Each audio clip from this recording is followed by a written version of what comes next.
Merci d'être là à l'Agora pour cet événement qui est organisé dans le cadre d'une opération régionale, en fait, le mois de la transmission reprise d'entreprise en Nouvelle-Aquitaine. Donc on s'est inscrit dans cette journée. C'est l'occasion de valoriser aussi le travail qui est fait par nos équipes ici de développement économique sur effectivement l'accompagnement à la reprise et à la transmission. C'est pas quelque chose de nouveau.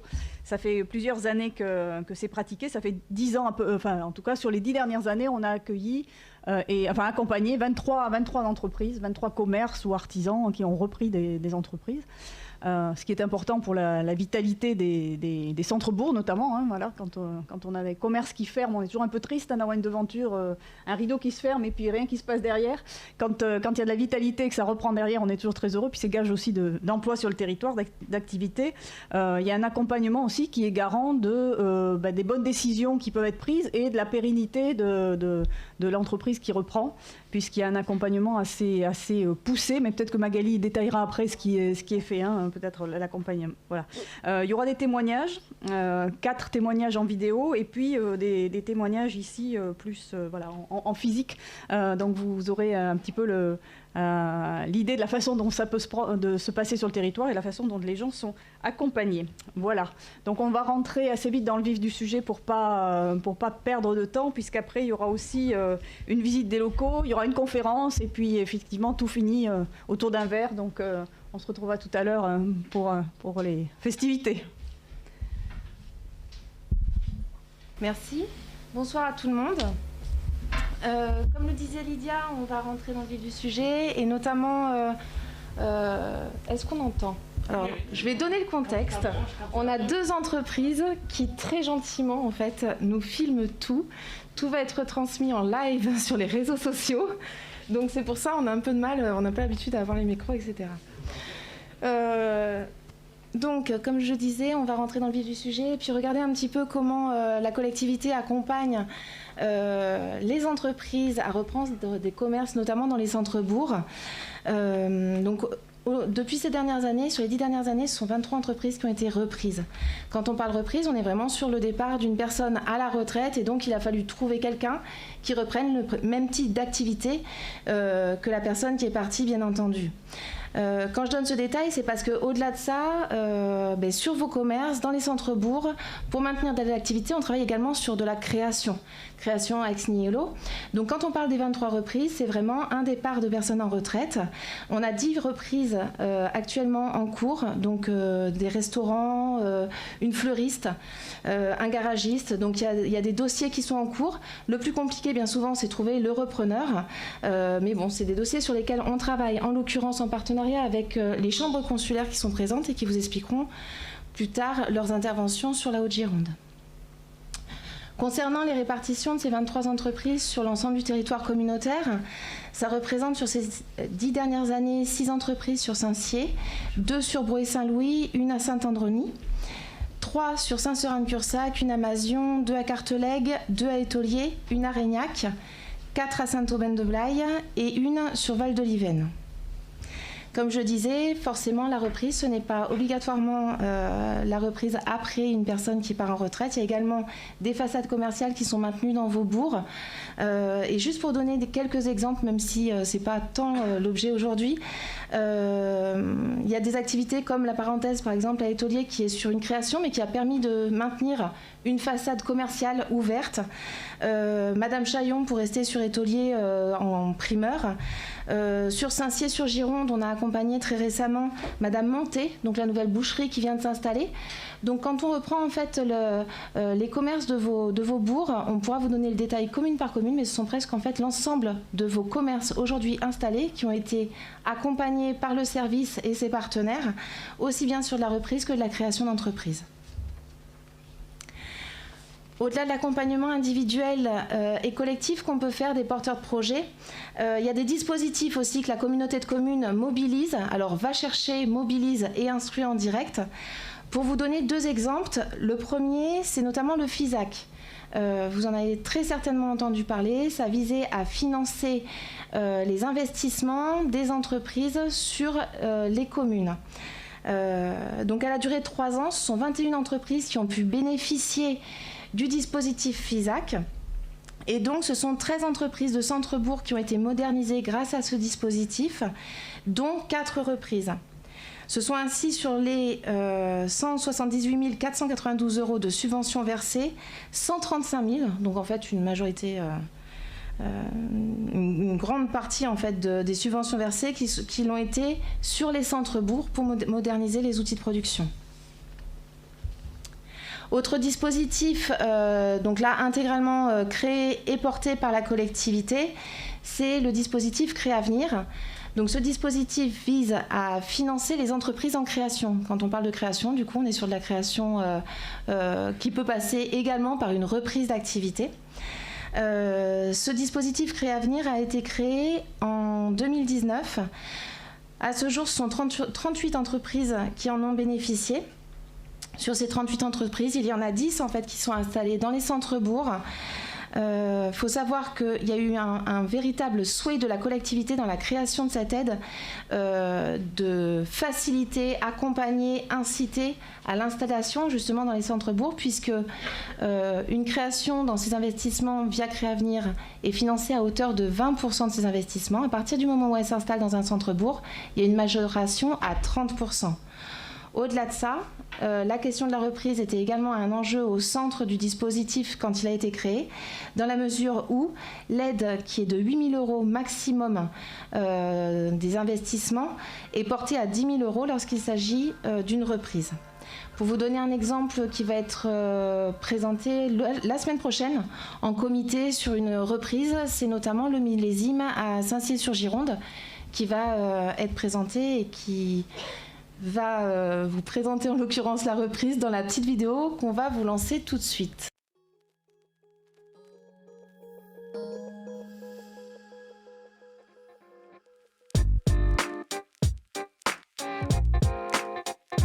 Bonjour, je m'appelle Guillaume, j'ai 44 ans, je suis boucher, charcutier, traiteur. J'ai commencé à travailler à partir de mes 15 ans. Je viens de reprendre un commerce à Saint-Seurin-de-Cursac. J'ai choisi ce lieu car c'est un petit peu mon pays. Je suis du secteur depuis mes 5 ans. Ça me faisait très plaisir de pouvoir recréer un commerce sur ce lieu. Ce métier est une passion pour moi. Depuis toujours, je rêvais d'avoir mon commerce pour pouvoir proposer mes produits, apporter du bonheur aux gens, les satisfaire. En faisant plaisir aux clients, je me fais plaisir à moi.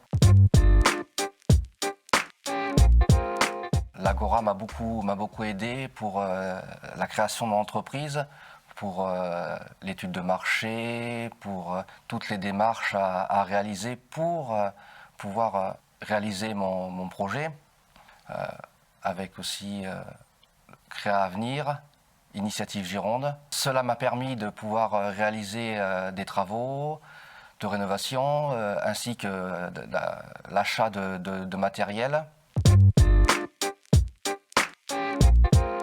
L'attente des clients se fait ressentir. Dès que je réalise des travaux à l'extérieur de la boutique, beaucoup de personnes s'arrêtent, me posent des questions afin de savoir la manière dont nous allons travailler et la date d'ouverture du magasin. Être bien entouré, se rapprocher des personnes qui peuvent nous aider à faire les choses correctement et vraiment avoir une volonté de faire. Il faut vraiment être sûr et certain que ce projet nous tient vraiment à cœur. Se rapprocher de l'Agora pour être accompagné, aidé, car sinon ce n'est pas impossible, mais c'est très compliqué. Je tenais à remercier l'Agora pour m'avoir soutenu et aidé dans ce projet qui est toute ma vie. Bonjour, alors je m'appelle Charlotte Baptiste, j'ai 36 ans, je suis esthéticienne depuis 17 ans et j'ai ma propre entreprise depuis 8 ans. Alors tout simplement, j'ai cherché sur internet Et j'ai trouvé via un site de petite annonce le commerce que je voulais reprendre. Mon projet, au départ, je ne l'avais pas forcément, mais au bout de 10 ans de salariat, en fait, j'ai eu envie d'évoluer un petit peu. Et voilà, donc je me suis dit pourquoi pas monter ma propre entreprise. J'ai rencontré l'ancienne propriétaire de l'Institut, et puis donc il faisait vraiment déjà de l'esthétique. Et puis j'ai fait quelques travaux ensuite pour améliorer un petit peu les locaux. Et puis elle m'a confié les clés de son entreprise. J'ai pu déjà avoir un accompagnement grâce à la pépinière d'entreprise dans mes démarches, dans les aides que je pouvais avoir. Et effectivement, j'ai pu avoir des aides pour pouvoir ouvrir l'Institut. J'ai pu bénéficier de Créagir, l'aide Créagir, qui sont des subventions permettant d'acheter du matériel neuf pour l'Institut. J'ai pu avoir l'aide Gironde Initiative, qui a été un prêt à taux zéro, qui a pu constituer un apport pour l'ouverture de l'Institut. J'ai été très bien accueillie par les habitants et les commerçants de Saint-Seurin-Cursac. Effectivement, les gens étaient contents que l'Institut perdure et que ce ne soit pas un commerce fermé. Donc voilà, j'étais très très bien accueillie. Évidemment que j'encourage les jeunes à ouvrir une entreprise ou à reprendre, puisque je trouve que c'est une très belle aventure. Et si on a vraiment l'envie de s'installer, il existe des aides. C'est vraiment possible de faire ce qu'on a envie. Je suis très fière et je remercie vraiment certaines aides et personnes qui ont pu m'accompagner, puisque c'est grâce à ça aussi que ça fait 8 ans que l'Institut existe. Bonjour, je suis Nelly. Je viens de reprendre depuis 1 an et demi un salon de coiffure mixte sur la commune de Héran, au Pontet.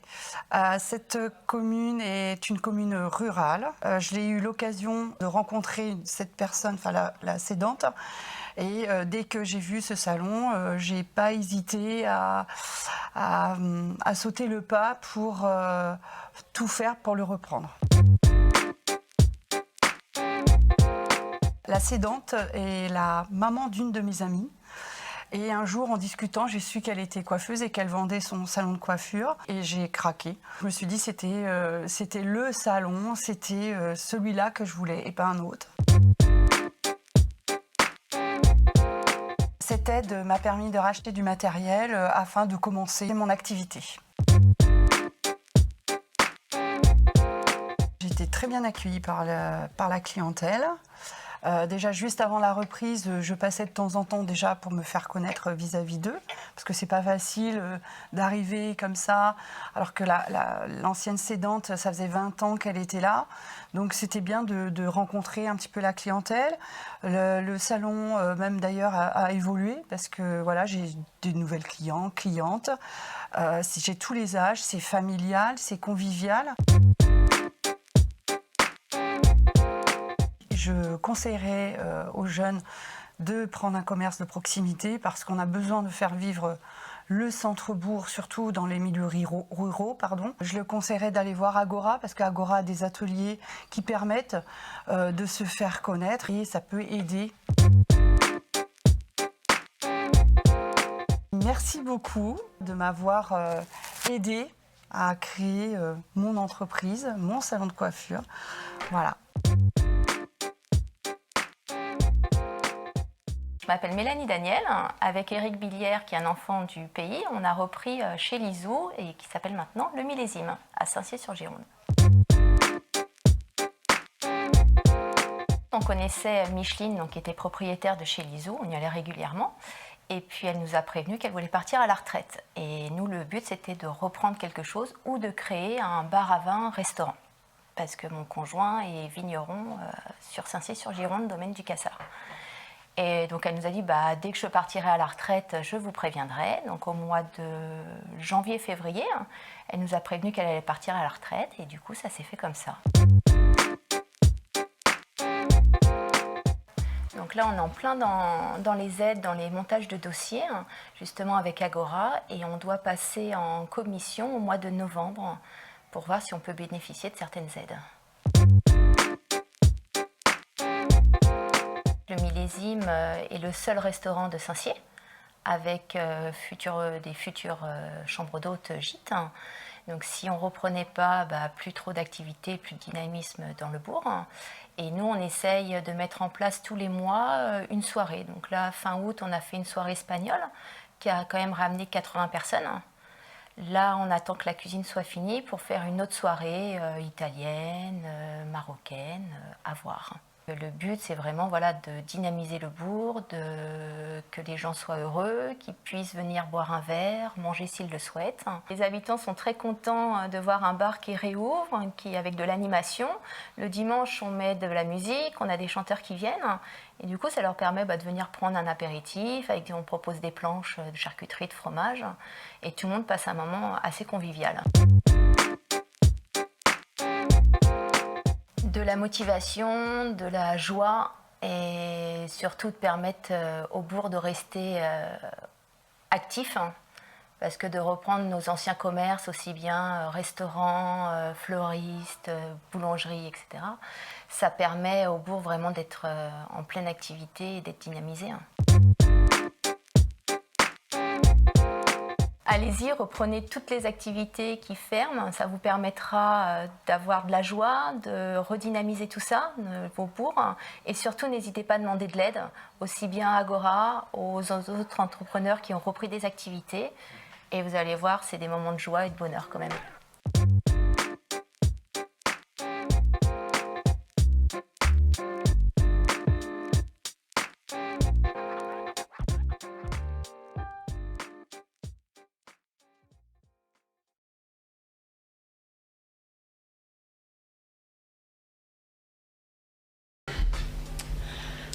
Pour continuer dans les témoignages,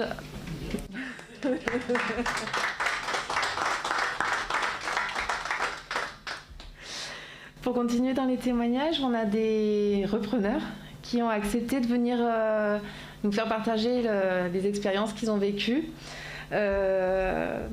Pour ça, donc ils sont 4. Pour ça, on va commencer par Madame Coutan, Monsieur Renoux, avec un montage qui a permis la reprise du tabac presse sur la commune de Reignac. Je vous laisse vous approcher.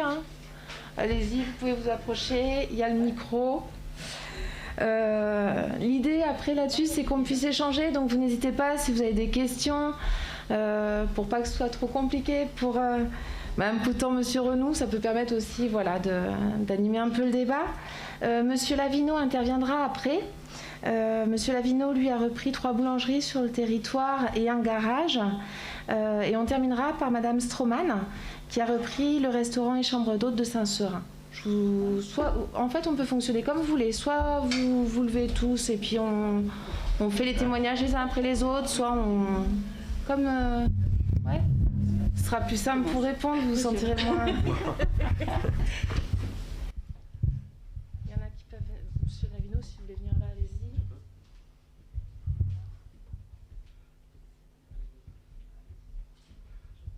Oui, bonjour. Je vais vous expliquer un petit peu comment s'est déroulée la reprise du bureau de tabac de Reignac, parce que c'est quelque chose de presque inédit en France. Donc en août 2019, la buraliste de l'époque m'annonce la cessation de l'activité à la fin du mois. Et à ce moment-là, on est complètement diminué. Perdre un bureau de tabac dans un centre-bourg, c'est perdre la vie dans le centre-bourg. Donc, complètement perdu au départ. Donc, je m'adresse aux douanes. En août, c'est compliqué. Sachant que la personne des douanes de Bordeaux était en arrêt maladie de plus. Donc, on me dirige vers les douanes de Dordogne et je tombe sur un monsieur fantastique qui m'explique que la commune peut reprendre ce commerce, mais ne peut pas l'exploiter. Donc déjà un problème. Et me dirige vers le syndicat des buralistes. Et je peux dire que je leur dois beaucoup. Sans Madame Raffard, la secrétaire du syndicat des buralistes, je pense qu'on n'aurait pas abouti. Voilà, c'est une personne qui avait des liens très proches avec les douanes de Bordeaux, et c'est elle qui a servi d'intermédiaire, qui nous a conseillé un avocat, parce que sans avocat spécialisé dans la reprise, on n'y serait pas arrivé. Donc, commencer parce qu'il fallait investir. Donc, il a fallu négocier avec la buraliste. On ne pouvait pas attendre que ça tombe à zéro, parce que on aurait perdu le droit de vente du tabac, sachant que ça ne se vend pas, un tabac. C'est simplement adossé à un commerce. Donc il a fallu négocier avec la Française des Jeux pour qu'il autorise la fermeture physique, tout en ayant, je dirais, l'avis du commerce qui continuait jusqu'à la fin de l'année. Donc il a fallu beaucoup négocier, notamment sur le prix, puisque bon, il n'était pas question de racheter au prix demandé par la buraliste, donc on a coupé, comme on fait dans nos campagnes, la poire en deux, comme on dit. Mais là, il ne me restait plus que la somme des administrations, je veux dire, un montant quand même assez conséquent était mis en jeu, et je n'avais plus que 2 mois pour trouver un gérant pour tenir le tabac. Sachant que c'est très compliqué, Nadège vous l'expliquera, de pouvoir apporter les garanties et la formation pour pouvoir tenir un bureau de tabac. Ainsi que la Française des Jeux, il y a des agréments à avoir. Et il a fallu faire tout ça dans un temps, je dirais, record, puisqu'il fallait la garantie d'avoir un repreneur avant décembre. Au départ, en août, on me donne 2 mois, qu'ils ont voulu prolonger jusqu'au 31 décembre. Et le magasin a réouvert en février, hein, c'est ça ? Le 14 février, voilà. Voilà. Donc, pour la procédure, dans le déroulé, donc j'avais fait appel au service de la CCE pour accompagner, donc on avait organisé une réunion à Reignac avec le syndicat des tabacs, la chambre du commerce, les services de la communauté de communes, pour voir comment s'organiser. Une réunion d'ailleurs qui avait été relativement houleuse entre le syndicat des tabacs et la chambre du commerce. On voyait qu'il y avait quand même quelque chose, un courant qui ne passait pas, ou qui était contraire. Bon, enfin, il a fallu, je dirais, taper sur la table et faire un choix. On avait choisi le syndicat des tabacs pour accompagner. Et je crois que l'idée a été bonne. Et voilà. Mais c'est vrai que c'était compliqué. Je crois qu'en France, il y avait une situation un peu similaire qui avait eu lieu, mais jamais une reprise par une mairie pour un bureau de tabac, vu la complicité. Enfin, je veux dire, j'ai rien contre les boulangers ou contre les épiciers, mais c'est pas la reprise d'une boulangerie ou des épiciers. C'est beaucoup plus complexe d'un point de vue, je dis bien, administratif. Hein, s'entend. Hein, voilà, qu'il n'y ait pas de méprise. Hein, parce que, voilà. Je te laisse la parole, Nadège. Parce qu'après, c'est toi qui t'es adressé. Voilà. Après, je passe quand même la manière dont on a sélectionné quand même la personne. On avait une vingtaine de candidats qui ont retiré un dossier. Sur cette vingtaine de candidats, parce que bon, la reprise, on exigeait une certaine somme,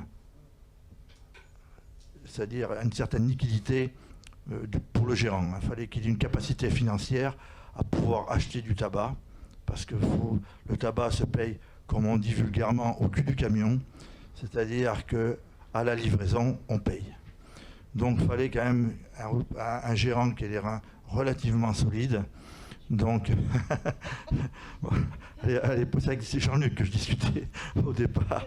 Hein. Et voilà, donc, ça c'est... Au bout du compte, j'avais plus qu'un candidat. Donc j'ai même pas eu... Bon, quel candidat qui était dès le départ, hein, même qui était... avant le lancement de candidature, il était déjà candidat. Hein, mais voilà. Je passe la parole à Nadège.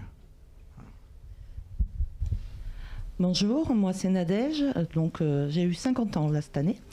Ça fait 1 an et demi que j'ai repris le bureau de tabac en gérance, et oui, on s'est battu pendant 2 mois, c'est très compliqué.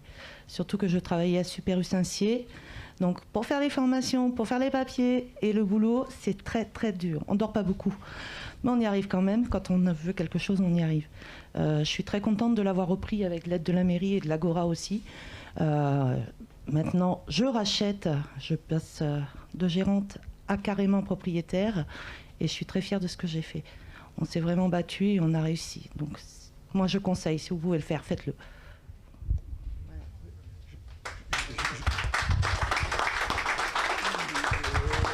Juste rajouter un point, lorsque la commune s'est lancée dans cette opération, on a toujours gardé pour objectif de revendre aux gérants. La commune n'a pas vocation à tenir un bureau de tabac. Donc ce qu'il fallait, c'est mettre le pied à l'étrier à quelqu'un qui puisse avoir le temps de voir comment se déroulait le commerce, comment la viabilité était, je dirais, acceptable ou pas. Et c'est vrai qu'on a mis sur le contrat de location-gérance 2 ans où on garantissait le prix de revente. C'est-à-dire que pendant 2 ans, la commune n'a pas vocation non plus à faire du bénéfice. Donc on garantissait le prix d'achat. Donc le prix d'achat plus les frais, puisque je ne vous cache pas que les frais d'avocat, les frais de notaire sont assez chers. Dans la matière, un bon avocat, ça se paye.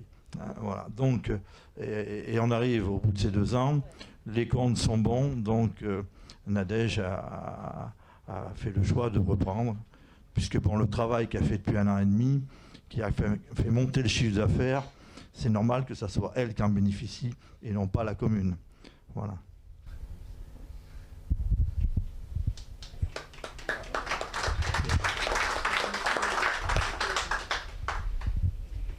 Ce que je vous propose, c'est peut-être qu'on ait les 3 témoignages et puis après, s'il y a des questions sur ces reprises... Ah ben oui, vous en avez un ici. S'il y a des questions, on verra après... Non, ça va aller. Je vous le redonne pour après. Monsieur Lavino. Bien, bonjour, donc Fabrizio Lavino, donc 48 ans. On a repris avec mon associé il y a maintenant un peu plus de 3 ans des boulangeries-pâtisseries, donc à Saint-Seurin-de-Cursac. Vous m'entendez là? Ouais. Et donc après moult recherches, parce que la reprise d'entreprise c'est très long, il faut trouver la bonne entreprise. D'autant plus qu'on n'a pas de valeur ajoutée technique, on s'est appuyé sur des équipes qui étaient en place, donc on ne sait pas faire grand chose sauf compter et gérer des équipes. Donc c'était la condition sine qua non. Donc la Maison Laurent était, alors moi j'avoue que avant de venir ici je ne la connaissais pas, c'était plutôt local, mais on s'est rendu compte après que c'était vraiment très connu dans le secteur. Donc ça a matché avec Joël Laurent, qui est l'ancien propriétaire, et puis la famille bien entendu auparavant. Et on s'est lancé. Donc effectivement c'est une reprise qui s'est faite dans de bonnes conditions parce qu'on n'a pas changé grand chose dans un premier temps. Le plus lourd c'est effectivement tout le paramétrage administratif, financement, etc. Et ensuite on est passé à un peu plus dans l'exploitation pour voir ce qu'on pouvait améliorer, optimiser, faire évoluer. Voilà. Donc c'est assez lourd parce que c'est quand même Maison Laurent, c'est à peu près 35 personnes. Donc cette phase 1 s'étant accomplie, on a eu une opportunité qui s'est créée à Saint-Cyr-sur-Gironde, et donc anciennement les boulangeries Tessonneau. On était encore un peu jeune dans la profession, mais on s'est dit bon pourquoi pas, le secteur nous plaisait bien, c'était dans le même état d'esprit que Joël Laurent, il avait sa clientèle, etc. Donc on a décidé de reprendre également. Donc un peu plus facilement que la première, parce que les réflexes qu'on avait au final, donc ça c'est un petit peu, on va dire, ça a facilité les choses. Et ensuite, là dernièrement, on s'est lancé pour se diversifier, parce que mon associé a quitté son emploi également. Et donc on a repris le garage à Mazion, le garage du Carrefour Renault Dacia. Là, par contre, en très mauvaises conditions, parce que c'était en plein au début du Covid. Donc, la crise sanitaire a été beaucoup plus complexe à gérer pour la reprise de cette activité-là. Donc, outre on va dire les considérations financières liées à cette crise sanitaire, on commence à redresser un petit peu la tête sur cette activité-là. Et donc cette mise en place est faite au fur et à mesure également. Maintenant ça fait un peu plus d'un an et demi, un an et demi que le garage tourne. Donc il s'est fait sa clientèle également. Donc cette diversification était importante pour nous. Ça permet d'avoir 2 secteurs d'activité qui... on est 2, c'est un peu plus facile. Donc voilà. Bon, je me suis un peu plus centré sur la boulangerie-pâtisserie du fait que je suis le premier à être rentré dans le secteur. Et lui ensuite s'est concentré sur le garage. Donc voilà pour la partie reprise. Donc là on est en plein dans les commerces de proximité. Hein. C'est ce qu'on cherchait de toute façon au moment où on décide de faire notre reconversion professionnelle. Et on l'a trouvé. Effectivement, Saint-Seurin-de-Cursac est quand même très animé. C'est un bourg qui est bien vivant. On avait envie de cette proximité avec les clients. Donc j'en vois quelques-uns déjà ici. Donc on espère avoir commencé à remplir la mission. C'est pas un métier simple non plus. Il y a beaucoup d'impératifs qu'on découvre au fur et à mesure. Et du coup, voilà, Saint-Sié était également une bonne opportunité pour nous pour renforcer cette renommée de la Maison Laurent sur le territoire. Voilà. En complément, juste à Saint-Seurin, du coup, quand on parle de la Maison Laurent, c'est également l'épicerie. Oui, il y a le proxy. En fait, qui est attenante. Le proxy qui est attenant, c'est ça, tout à fait. Et pour la petite histoire, en fait, la boulangerie de Saint-Sié qui avait été reprise par M. Antessonneau avait déjà en fait bénéficié d'une reprise, puisqu'auparavant c'était M. Ancuillet, pour ceux qui sont d'ici, qui avait géré cet établissement en fait avant la famille Tessonneau. C'est ça. Et d'ailleurs, on n'a pas pu avoir l'aide parce qu'elle était déjà prise en fait, mais bon. Donc ça, voilà. Merci.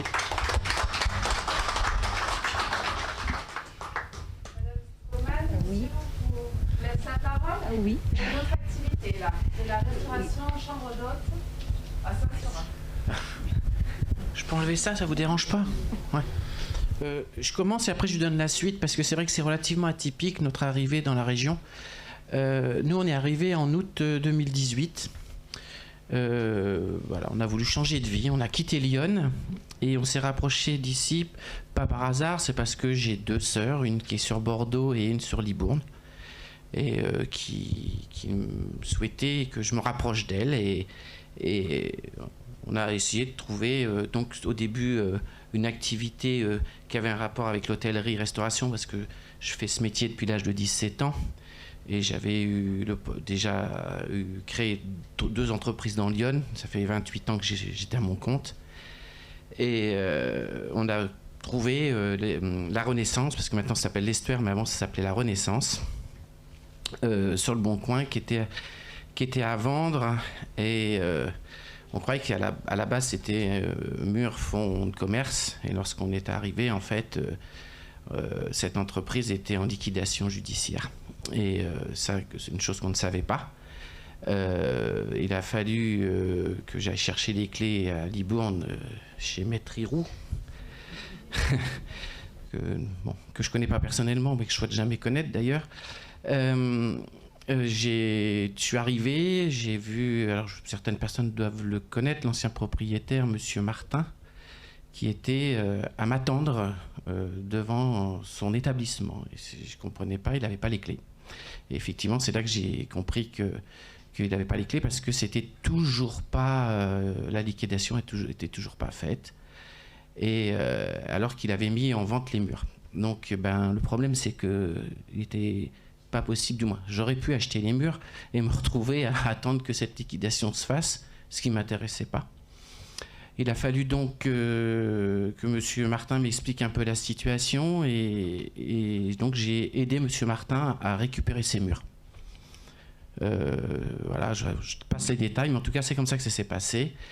Suite à ça, on a effectivement pu voir comment on a négocié ensemble l'achat de ces murs, et j'ai rencontré des galères. Je remercie pour Angélique Lagora, mais je pense qu'il va falloir aussi, à mon avis, trouver des solutions au niveau des partenaires financiers, non pas des aides, mais surtout des banquiers ici. Parce que lorsque j'ai commencé à expliquer que je venais dans l'optique politique de racheter les murs de la Renaissance, et que quand ils ont vu que c'était en liquidation, toutes les portes se sont fermées. Ça, il aurait fallu que j'ai 100% d'apport pour pouvoir acheter les murs de la Renaissance. Par chance, M. Martin, voulant absolument s'en débarrasser, on a trouvé un arrangement, on a fait une location-vente des murs. Et ensuite, on a commencé à se dire, qu'est-ce qu'on va faire de cet établissement ? Et en fait, cet établissement avait une histoire très intéressante, mais qui avait entre-temps eu 2 gérants, du moins un couple d'amis qui avait repris derrière M. Martin, qui avait complètement changé la politique de cet établissement et qui avait fait perdre en fait toute la totalité de la clientèle que M. Martin avait développée pendant 25 ans. Entre-temps, la liquidation est restée fermée 18 mois. Et le temps qu'on ouvre, nous, on a mis 18 mois à réouvrir. Donc, il y a eu une fermeture de 3 ans. Et c'est pour ça qu'aujourd'hui, on s'est dit, on va changer de nom. On va aussi changer la politique et puis le commerce en lui-même. C'était un hôtel-restaurant. Aujourd'hui, c'est devenu chambre et table d'hôte. C'est pas pour rien. C'est que je pense que si on avait voulu développer l'activité avec Angélique tous les deux, en plus avec la Covid qui s'est rajoutée, je pense qu'aujourd'hui, je serais peut-être même pas là pour vous parler de la pérennité de cet établissement qui va aujourd'hui très bien. Et qui était, à mon avis, la meilleure solution de la chambre et table d'hôte fait aujourd'hui à 75% de remplissage depuis 2 ans et ce qui permet à faire une réelle activité pour Angélique. Et là, je vais lui laisser le micro parce que lorsqu'on a pris le choix de pas développer cette activité comme elle était depuis 25 ans, c'était pour faire en sorte qu'elle puisse effectivement durer et laisser la possibilité à ce que le projet de restauration puisse effectivement un jour aboutir, mais lorsque tous les soucis qu'on connaît tous aujourd'hui se passent, et comme ça, ça va bien. Voilà. Je te laisse le micro, t'expliques, tu remercies l'Agora parce qu'ils t'ont vraiment aidé. Bonjour. Alors, moi, j'ai connu l'Agora par rapport au Pôle emploi, puisque j'étais à ce moment-là, je cherchais du travail. Donc, j'avais été m'inscrire chez Pôle emploi. Et comme je suis reconnue travailleur handicapé, c'est à ce moment-là qu'ils m'ont orientée ici vers la communauté de communes de l'Estuaire.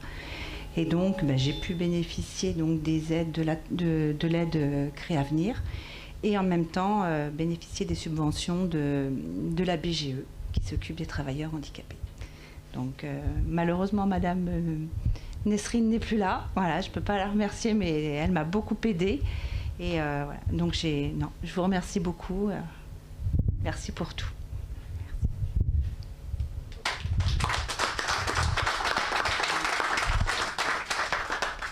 Pour compléter par rapport à ce que vous venez de dire, ce qui se passe, c'est qu'en fait, tout ce qui est reprise d'activité sur les cours, il faut savoir qu'on travaille avec tous les partenaires pour aller chercher les financements, pour mobiliser en tout cas les différentes aides possibles en fonction du projet de reprise et du parcours du repreneur.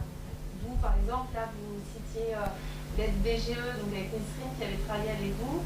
Il y a eu des fois où on monte des dossiers avec les chambres consulaires qui sont présentes. On travaille également avec nos partenaires, qu'ils soient comptables ou bancaires. On en a quelques-uns aussi, et j'ai entendu ce que vous disiez. Il y a des fois où je partage vraiment votre avis. Non, mais c'est vrai, c'est pas simple, en fait. Mais voilà, il faut savoir qu'après, au-delà des aides que j'ai montrées tout à l'heure, c'est tout un réseau aussi de partenaires qu'on va mobiliser et qui vont venir aider individuellement le porteur de projet des fonctions de son projet et encore une fois du statut dans lequel il est. Typiquement, vous disiez que vous étiez demandeur d'emploi à l'époque. On était allé chercher les dispositifs particuliers pour les demandeurs d'emploi. Est-ce que vous avez des questions aux porteurs de projet qui sont encore là? On a pris des exemples très variés. Un grand merci pour vos témoignages. C'était très, très varié et ça montre en l'occurrence l'ensemble des potentiels et des montages qu'on peut mettre en place en cas de reprise sur nos communes. Je vais laisser la parole maintenant à nos partenaires, à certains de nos partenaires, donc le conseil régional, la chambre de commerce et la chambre de métier. Je vous laisse vous approcher et installez-vous Voilà, allez-y, autour des micros.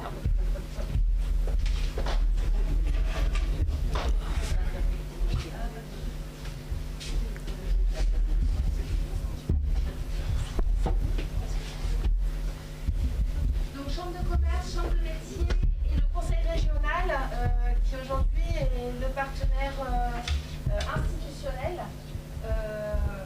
de l'économie en France. Et donc qui déploie après une politique avec les partenaires dont la communauté de communes mais également les chambres consulaires font partie. Oui, bonjour à tous. Donc Sébastien Bonzi, agent de proximité pour la région sur le territoire de Haute-Gironde. Effectivement, depuis 2015 et la loi NOTRe, les régions sont aujourd'hui le principal interlocuteur pour le développement et l'accompagnement des entreprises. Et donc forcément en face, il y a de nombreuses stratégies qui sont appliquées sur les territoires. Au niveau de la région Nouvelle-Aquitaine, nous avons 4 volets d'accompagnement. Le premier, ça va être sur l'accompagnement des cédants. On peut également accompagner les repreneurs. On va avoir ensuite différents dispositifs d'aide aux entreprises et enfin l'organisation d'événements tels que celui d'aujourd'hui en partenariat avec la communauté de communes de l'Estuaire. Rapidement, sur l'accompagnement des cédants, c'est une opération qui va s'appuyer sur le réseau des chambres consulaires, donc chambre de commerce et industrie, chambre des métiers de l'artisanat, avec différentes étapes de l'information préalable sur effectivement savoir la faisabilité du projet, l'état d'avancement, etc. Des diagnostics également qui vont être réalisés sur la partie transmission pour identifier quels peuvent être les sujets sur lesquels il faudra travailler avant la session, et puis une évaluation de la valeur d'entreprise, du fonds de commerce, etc. Un volet également de mise en relation. Sur le niveau régional, c'est un budget de 500 000 € qui est dévolu chaque année pour cette partie-là. On a également donc la possibilité d'accompagner les repreneurs. La région aujourd'hui accompagne les créateurs au sens large et donc en incluant les repreneurs d'activité avec la politique entreprendre de la région à vos côtés. Il y a plus de 90 structures sur le territoire qui aujourd'hui maillent la proximité et permettent d'accompagner différents projets avec donc l'accompagnant des créateurs repreneurs au montage de projets, le choix des statuts, l'approche marché, des plans de financement, etc. Et puis également un suivi post-création reprise du jeune dirigeant qui peut être conduit pendant 3 ans après la reprise. Donc histoire même une fois que l'entreprise et l'activité est reprise, l'activité est créée, derrière assurer un suivi et évaluer les différentes difficultés qui peuvent survenir. Là pour le coup on a un budget régional de près de 6 millions d'euros par an. C'est aussi donc différentes aides directes qui peuvent être mises en place pour les repreneurs. Donc on a notamment ce qu'on appelle l'aide à l'amorçage dans le cadre donc d'entrepreneurs qui créent leur activité avec la reprise au moyen de subventions. On a également des aides à l'investissement qui peuvent aller jusqu'à 30% des dépenses éligibles d'une opération. Et puis ce qu'on appelle l'aide au primo-développement qui elle est sur les projets dits à potentiel économique, notamment quand il y a plusieurs emplois qui sont liés à la reprise. Le budget régional d'environ 2 millions d'euros par an et 15 projets qui ont été accompagnés sur les 3 dernières années au niveau de la Haute-Gironde. Et donc la mise en place aussi d'opérations ad hoc pour animer un petit peu le réseau et puis faire connaître les différents opérateurs, les différents partenaires de la région sur la question de la reprise-transmission. Là on est en plein dedans avec le mois de la reprise-transmission au mois de novembre qui fête sa 4e édition cette année. Également des webinaires, un certain nombre de conférences qui sont organisées en ligne et puis une plateforme de concertation que vous retrouverez sur le site Entreprendre en région sur lequel vous avez tout un tas d'informations et puis la possibilité de retrouver les contacts locaux. Et donc en parlant de contacts, je laisse la main à mes collègues consulaires. Oui, bonjour, Anne-Dominique Bataille, Chambre de commerce et industrie de Bordeaux-Gironde. Je tiens à remercier l'Agora de nous donner la possibilité de nous présenter aujourd'hui. Alors notre quotidien qu'on partage avec la Chambre des métiers, c'est d'accompagner les repreneurs les cédants d'abord, les cédants d'entreprise. Alors comme l'a mentionné mon collègue de la région, d'abord on fait un entretien sur pourquoi la cession. On fait après un diagnostic de l'entreprise, un dossier de présentation. Ça permet d'avoir un rendu, un document qui pourra être remis au repreneur potentiel. Et on travaille avec lui justement pour bien présenter l'entreprise, que ce soit son historique, son actionnariat, ses salariés, son organisation, moyens de production. Après, on fait un avis de valeur, une valorisation avec lui. Tout dépend ce qu'on vend, au fonds de commerce ou si on vend des parts sociales ou des actions. Déjà, dans l'entretien conseil, on a notre métier, c'est aussi de sensibiliser à la transmission. Alors, disons que c'est quelque chose qui doit se préparer, que c'est pas simple et qu'il faut être accompagné. Je pense que les repreneurs, vous pouvez tous en témoigner. Monsieur le maire a parlé des avocats. Il faut qu'il y ait autour de vous des conseils parce que c'est quelque chose d'important. C'est une fois dans sa vie que l'on vend généralement. Donc, c'est important d'être accompagné. Et puis, enfin, une étape importante, c'est ce qu'on appelle la mise en marché, c'est-à-dire comment on communique. La Chambre des métiers et les chambres de commerce, les chambres consulaires, partagent un outil qui s'appelle Transentreprise, où on peut mettre sous confidentialité, le nom de l'entreprise n'est pas mentionné, où on publie les offres de cession. En fait, donc ça donne une visibilité. En ce qui concerne la Chambre de commerce, on peut renforcer cette visibilité en faisant une action auprès des réseaux sociaux de la Chambre de commerce. Voilà comment on accompagne les cédants. Et puis on les accompagne tout au long de la transmission, c'est-à-dire que quand va se poser l'accord entre un acquéreur, un repreneur et un cédant, eh bien, est-ce qu'il est bien accompagné, est-ce qu'il a un avocat, comment on peut gérer, parce que c'est un process qui s'inscrit vraiment dans le temps. Aujourd'hui, ce qu'il faut noter, il n'y a pas simplement les gens qui partent à la retraite qui souhaitent vendre leur entreprise. Il y a ceux qui malheureusement ont des difficultés, vous l'avez mentionné, liquidation. Donc nous ne traitons pas cette partie, même si on abrite le tribunal de commerce, mais aussi des gens plus jeunes qui veulent transmettre, notamment les entreprises, parce que vous le savez, il y a des difficultés aujourd'hui en termes de recrutement et en termes de ressources. Donc ça peut être un élément déclencheur. Après la crise sanitaire, les gens en ont un petit peu assez. Donc on a toute cette phase d'accompagnement au niveau des cédants. Je vais laisser peut-être la parole à mon collègue de la Chambre des métiers, parce que lui a un peu le même métier, puis on peut parler aussi dans un deuxième temps des repreneurs. Je te remercie. Romain de Bertec, Chambre de métier. Moi, j'accompagne les artisans tout au long de la vie d'entreprise, mais surtout sur la partie transmission, où on collabore régulièrement avec l'Agora.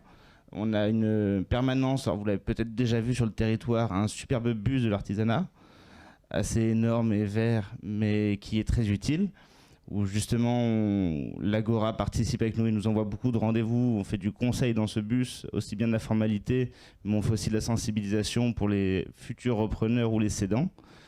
Comme l'a dit ma collègue de la CCI, une session, ça se prépare. C'est pas quelque chose qui se fait en 2-3 mois, c'est des années parfois de préparation entre l'idée de vouloir céder et le jour où on trouve un repreneur.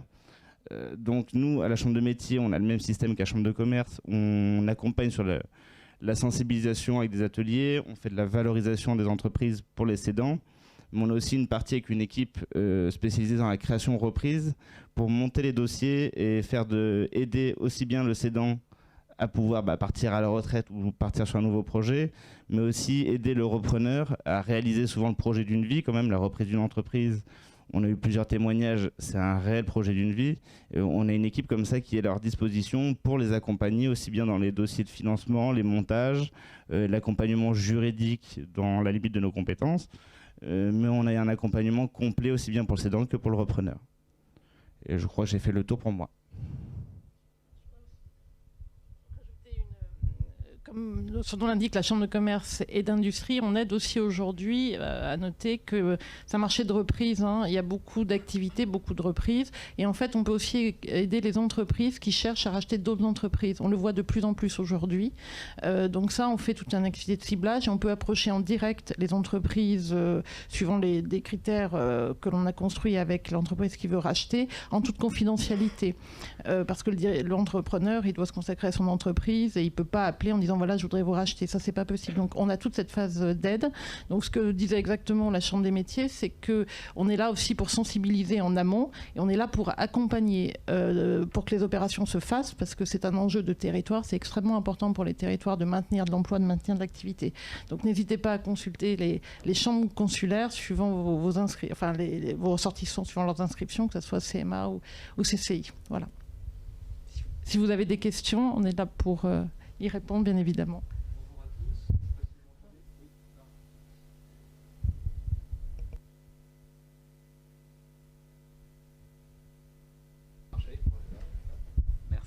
Merci Romain. Benoît de Bangy, Chambre de commerce Bordeaux-Gironde. Je suis venu avec ma collègue aujourd'hui juste pour vous dire un petit mot et pour compléter un petit peu quel peut être aussi votre rôle en tant qu'élu dans ce dispositif. C'est vrai que c'est important, on parle beaucoup des entreprises, des entrepreneurs. On a eu des beaux exemples de reprise.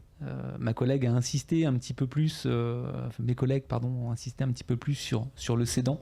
C'est important, c'est vrai qu'il y a deux facettes, il y a souvent la belle histoire de la reprise, il y a aussi le cédant, il ne faut pas que ça devienne un cauchemar.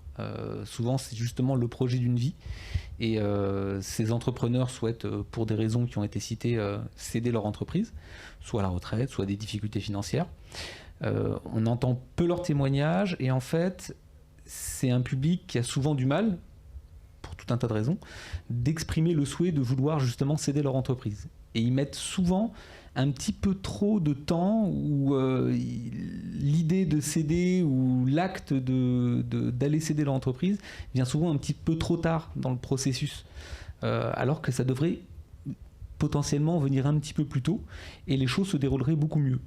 Donc là, en tant qu'élu de proximité, qui avait une bonne connaissance des commerces de proximité, des entreprises de proximité et des dirigeants, puisqu'en général vous les connaissez bien, vous pouvez avoir ce petit rôle à jouer en aparté, en glissant qu'il y a des possibilités d'accompagnement à travers l'Agora, que je remercie d'ailleurs de nous convier aujourd'hui à cette session, ou à travers évidemment les chambres consulaires, que ce soit pour un artisan la chambre des métiers ou un commerçant la chambre de commerce, qui puissent prendre contact et on les recontactera et on travaillera avec eux justement sur la sensibilisation, quels sont les enjeux, de prendre le temps de céder, d'évaluer son fonds de commerce. Souvent les dirigeants ont malheureusement une fausse idée de la valeur de leur fonds. C'est pas toujours le cas, mais c'est assez fréquent. Donc voilà, toutes ces choses-là doivent être menées en amont. On se rend compte aussi sur le terrain que de nombreux dirigeants qui souhaitent céder baissent un petit peu les bras, alors que justement dans la négociation qui va intervenir avec le repreneur, c'est pas forcément à leur avantage. On peut leur donner aussi tous ces conseils d'essayer de relever un peu la barre avant de vendre. Je sais pas, c'est prendre soin de sa vitrine, c'est continuer à communiquer, continuer à faire son travail auprès de sa clientèle.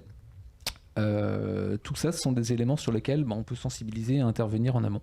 Voilà, c'était simplement le petit mot que je voulais glisser sur votre rôle, le fait de pouvoir sensibiliser vous-même avant de flécher sur les chambres consulaires ou sur l'Agora les dirigeants que vous connaissez, que vous rencontrez au quotidien.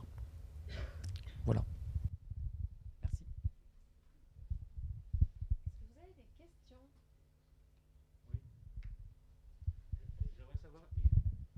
J'aimerais savoir combien il y a de candidats repreneurs dans la salle. En fait, étaient invités les élus. C'était une sensibilisation des élus sur... D'accord. Non, mais je pensais que c'était aussi l'occasion peut-être d'avoir des candidats repreneurs. Voilà, je connais bien. Moi, je veux bien témoigner en revanche, parce que j'ai revendu mon entreprise en 2019. J'ai dû assister à 4 soirées de la transmission organisées par la Chambre de commerce de Bordeaux, qui est très bien organisée, mais c'est vrai que sur le plan de l'organisation, il y a quand même beaucoup à dire, parce que c'est un peu, je ne sais pas si c'est encore le cas aujourd'hui, mais sur la base du speed dating, où on a un quart d'heure pour se présenter, et on ne voit pas tout le monde, enfin c'est... Toujours est-il, j'ai réussi à revendre à un de mes concurrents, mais pas par l'intermédiaire de la Chambre de métier. Ça a le mérite quand même, effectivement, d'organiser quand même, de sensibiliser les candidats repreneurs à la reprise d'entreprise, mais effectivement c'est un vrai parcours du combattant de revendre son entreprise. Ça je peux en témoigner. J'ai eu en plus une phase moi de redressement, donc j'étais en plan de continuation, et là je rejoins monsieur là, les banques, parce que j'avais effectivement des candidats qui étaient intéressés, mais dès qu'ils s'adressent à la banque, ah non, voilà, là, en plan de redressement, mon Dieu, lui c'est terminé, c'est une croix. Donc j'ai revendu dans des conditions difficiles, avec un crédit vendeur aussi, parce qu'on n'a pas d'autre choix, parce que les banques, là c'était même pas une liquidation, parce que j'ai passé le cap du redressement, j'étais en plan de continuation depuis plus de 3 ans. Mais malgré tout, on est marqué au fer rouge, et c'est vrai que les banques ne prêtent pas aux repreneurs d'une entreprise qui est en plan de continuation. Ça, c'est un fait indéniable. Alors, je vais peut-être rebondir sur les nocturnes de la transmission. Vous me donnez une bonne opportunité. Elles ont lieu mardi prochain au Palais de la Bourse en présentiel.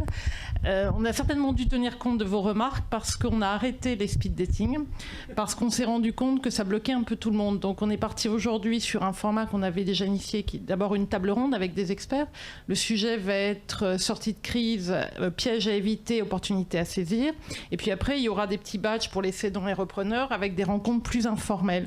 Parce qu'on s'est rendu compte que ces speed dating étaient stressants pour tout le monde, que finalement, il y a des gens qui n'avaient pas beaucoup de rendez-vous et puis finalement se disaient je viens pas, je viens. Donc c'était très très compliqué. Je vous raconte pas le Covid parce que pendant la crise du Covid, on a maintenu les 2 sessions. Alors c'était encore pire parce que c'était en visio. Mais on avait quand même des gens, il y a des opérations qui se sont passées, mais c'était pas simple. Donc on a arrêté le speed dating, il y a toujours ces rencontres. C'est important d'informer. C'est pour ça qu'on les maintient, les nocturnes, parce que on s'aperçoit, non, qu'il faut vraiment, si j'ose employer le terme, évangéliser, parce que c'est un vrai sujet.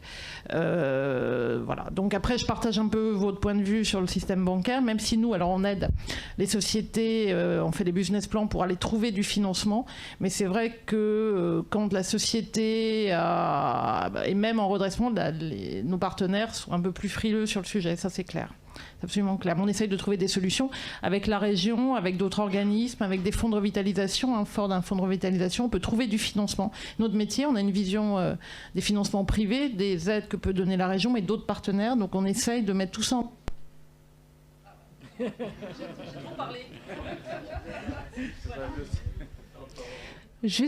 Juste pour compléter justement ce que vous disiez, là on vous a parlé des 23 reprises qui sont faites dans les centres-bourgs. L'idée pour nous, c'était véritablement montrer l'intérêt de la reprise-transmission dans les bourgs pour le maintien des dynamiques et de la vie au sein de nos territoires ruraux.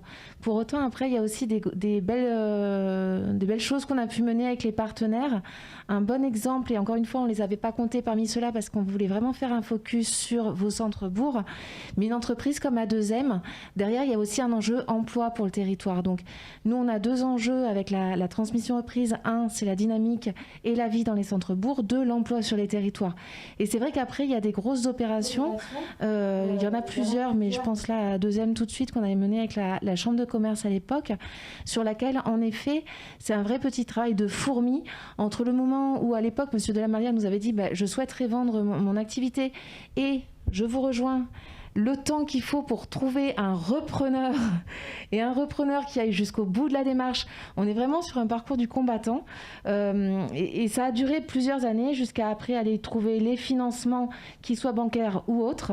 Pour autant, c'est vrai que ça vaut le coup malgré tout de sensibiliser les entreprises du territoire à l'opportunité de pouvoir être transmises. Toutes ne sont pas transmissibles. Après, on a aussi les activités. Faut pas, voilà, il y a des boîtes. À un moment donné, il faut aussi que le chef d'entreprise entende que son entreprise, nous n'arriverons pas à la faire reprendre parce qu'elle n'est pas en bonne santé ou il y a plus de marché. Enfin bon, il y a différents motifs.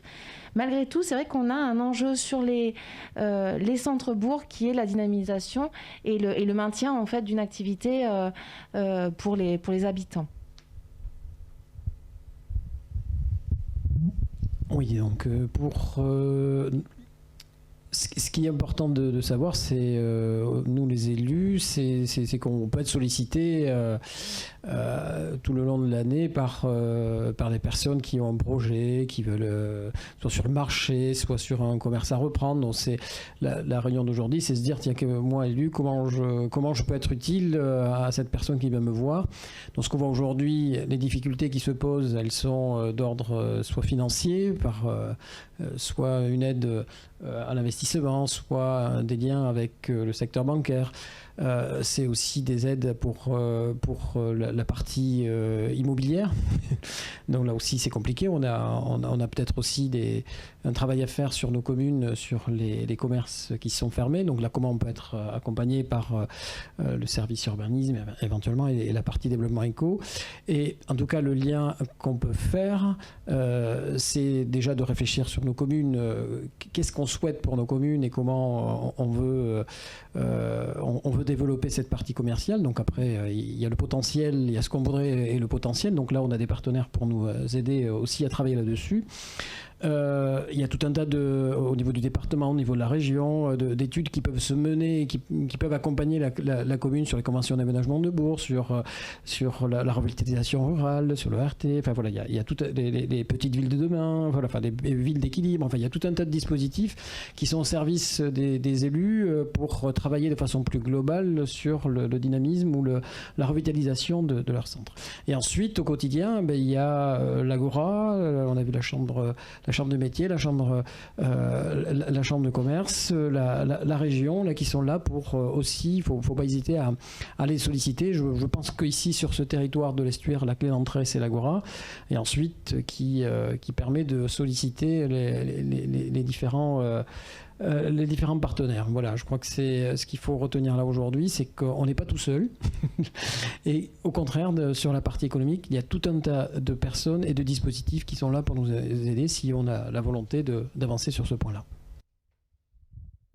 Merci. Juste un petit mot, un absent, Gironde Ressources, qui est le département, qui est un partenaire aussi privilégié des collectivités et qui est en capacité de vous accompagner notamment sur ce sujet du dernier commerce de Centrebourg à travers l'émission d'études de potentiel pour déterminer si... et puis après, il y a aussi des accompagnements financiers qui permettent aux communes de porter des projets de réimplantation de commerce. Ces études sont faites avec la chambre de commerce et la chambre des métiers en fonction des activités.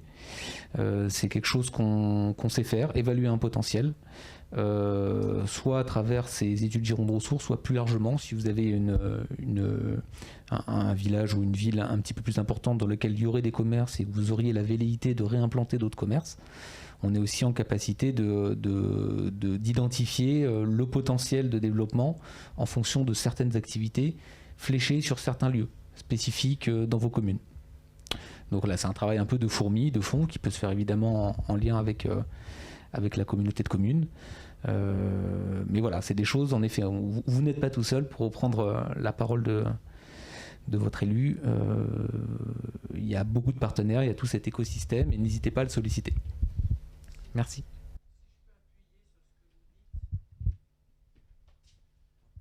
Je vais vous faire un témoignage de ce que moi j'ai vécu dans une autre région et qui rejoint un peu tout ce que vous dites et qui est vraiment quelque chose qui est effectivement faisable et qui a fait ses preuves. Moi, je viens de Lyon. À l'époque, lorsque j'étais beaucoup plus jeune, j'ai eu la chance d'être accompagné par un monsieur que peut-être que tout le monde connaît, qui a été ministre, monsieur Jean-Pierre Soisson, qui était le député de Lyon et qui avait mis en place, lorsqu'il était président de la région, un procédé qui s'appelait cœur de village. Le principe de cœur de village était effectivement, au lieu d'attendre que ça soit des gens comme vous et moi, avec l'ambition de reprendre un commerce, comme madame a voulu le faire ou quoi, on fait le chemin inverse, c'est-à-dire que c'est effectivement les élus, les institutions comme les vôtres, qui s'intéressent à des régions qui sont en train de mourir et où il faut effectivement faire revivre des commerces qui sont fermés. Et lorsque les élus et des gens comme vous vous en occupez, ça peut donner effectivement la chance à des jeunes. Moi, à l'époque, j'avais 23 ans, j'avais pas de rond.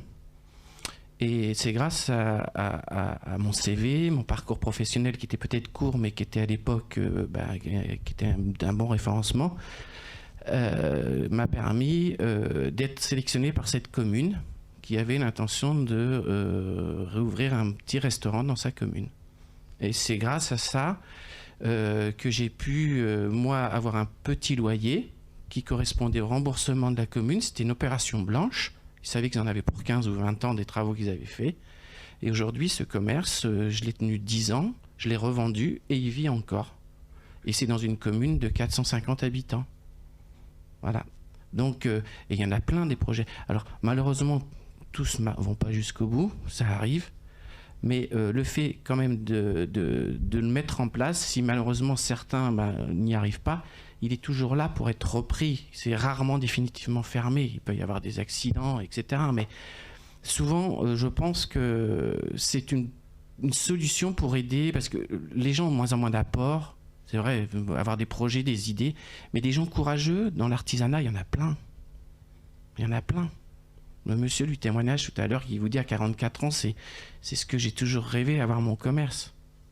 C'est vachement beau d'entendre ça, quoi. Et le gars, il sait même pas dans quoi il part. Hein. Et moi, je tire mon chapeau. Hein. Non, mais c'est... Hein? Non, mais bien sûr, mais de toute façon, c'est ce que je disais tout à l'heure avec... on est tous voisins. C'est ce qu'on disait, à Saint-Seurin, il y a une synergie qui est en train de se créer, c'est superbe. Et il faut qu'on prenne le temps, effectivement, de tous se rencontrer parce que cette motivation qu'il y a depuis 2-3 ans, elle va que donner envie déjà à nous de vouloir de se connaître, de vouloir organiser des manifestations, on en parlait tout à l'heure. Et ça, c'est hyper important. Et je pense que la région, moi, je la connaissais pas, mais il y a tout à faire ici. Hein. Non, mais je vous assure, alors c'est pas péjoratif quand je dis ça. C'est qu'on sent que vraiment, quand je suis arrivé à Nord-Giron, j'ai dit non, c'est abordable les prix, hein. Ça me paraissait pas cher, quoi. Alors j'ai compris pourquoi c'était pas cher, hein. Mais néanmoins, je suis content de faire partie de ceux qui sont arrivés à ce prix-là, parce que je pense que dans 10, 15, 20 ans, ici, ça sera pas la même chose, quoi. Je pense que la banlieue bordelaise, elle est en train d'arriver ici, dans 15 ans, c'est ceux qui vont relever les manches maintenant, qui vont faire en sorte que cette région sera économiquement plus développée. Et moi j'y crois en tout cas. On en a parlé pour d'autres raisons avec monsieur au niveau du sport, je ne sais pas si vous vous rappelez, au niveau du football, monsieur, vous ne m'en remettez pas? Oui. Voilà. Quand je vous ai dit attention, j'ai dit attention, il y a de plus en plus d'enfants qui arrivent, c'est pas pour rien, donc il va falloir préparer les choses. Et là effectivement, moi je suis content de vous rencontrer tous parce que je sens qu'il y a effectivement une volonté et l'envie et les capacités, à mon avis, d'anticiper tout ça. Hein. J'y crois. Voilà, je vous laisse mon micro, mais voilà.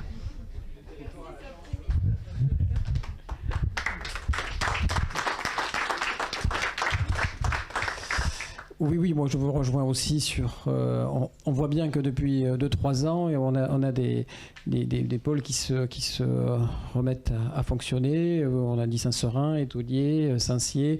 Voilà, on voit bien que des commerces sont en train à nouveau d'ouvrir et c'est vrai que ça fait plaisir. Il faut que ça dure et que ça s'accompagne. Mais il y a une vraie dynamique sur l'immobilier qui laisse à penser que ça va se tendre un peu sur les prix déjà, mais en tout cas que on retrouve du plaisir à habiter, à vivre dans ces campagnes. Ça c'est évident. Voilà, je ne sais pas s'il y a d'autres questions, parce que sinon on va passer à l'étape suivante qui sera la visite pour ceux qui le souhaitent de la présentation et la visite de l'Agora. Pardon. Merci à tous les partenaires pour leur présentation. On peut les applaudir. Merci. Alors juste avant que vous partiez, je vous rappelle que l'Agora, c'est 2000 m² dédiés à l'entrepreneuriat, répartis sur 2 bâtiments. Vous avez le bâtiment orange, qui a été le premier bâtiment qui a été construit en 2004, juste après le centre de formation. C'est vrai qu'un des atouts, c'est vraiment l'accès au départ, l'accès de l'autoroute. Hein. C'est vrai que ça, c'est indéniable. Donc ce bâtiment a été construit donc, en 2004, sur lequel il y avait d'abord la pépinière d'entreprise, et ensuite, au fur et à mesure, on a agrandi les services. Et celui-ci a été inauguré, ça fait... Oui, et 2020 celui-ci. Juste avant le Covid. C'était pour fêter le Covid. Donc on a réparti sur 2 bâtiments, 500 m² dans l'ancien bâtiment et 1500 m² de surface plancher dans cette extension qui était livrée, on disait, en février 2020. Donc c'est, j'ai oublié une note, mais c'est 29 bureaux et 6 ateliers, 13 postes dans l'espace de coworking. Et voilà, c'est déjà pas mal. Et on va faire la visite des locaux après. Donc le mieux, c'est de voir sur place, mais vous allez voir ce bâtiment. En fait, on a vraiment 2 stratégies immobilières. Au départ, on était parti sur quelque chose de simple, sobre, plutôt métal. Et aujourd'hui, on voit bien l'évolution des des préoccupations environnementales qu'on a portées au niveau de la communauté de communes de l'Estuaire. On a fait plusieurs bâtiments avec Ossature Bois. Je pense que celui-ci, c'est le plus joli. Non, on a travaillé avec un architecte qui était vraiment impliqué sur tout ce qui était développement durable. On peut le citer, c'était Coco Architecture, qui était vraiment convaincu de la nécessité d'impliquer tous les métiers du bâtiment dans cette participation à la lutte contre le réchauffement climatique et les problématiques environnementales, et du coup qui a emporté toutes les entreprises dans cette dynamique-là. C'est vraiment un bâtiment qui est réussi, qui est élégant, qui est assez fin, et ça fait plaisir de venir travailler sur ce bâtiment-là. Donc je vais laisser Magali qui va vous faire la visite, et on se retrouve après. Donc l'étape d'après, c'est à 18h. À 18h dans cette salle pour la conférence. Donc on fait un petit tour et il faut juste qu'on revienne vers moins 10 ici pour que vous puissiez avoir la conférence de retransmise. Merci, à tout de suite et bonne visite. Je suis suivie. Je ne vais pas pouvoir rester parce que comme on est chambre et table d'hôte, j'ai des hôtes ce soir, donc je ne peux pas rester. Je suis vraiment désolée. Je vais juste demander à ma collègue de vous donner un présent. On voulait vous remercier. Amélie, je peux te laisser ? On va vous remettre à tous un petit... Voilà, pour vous dire merci. Pour le tour ? Très rapidement, alors, histoire que je puisse faire porter ma voix, je vais le baisser un tout petit peu.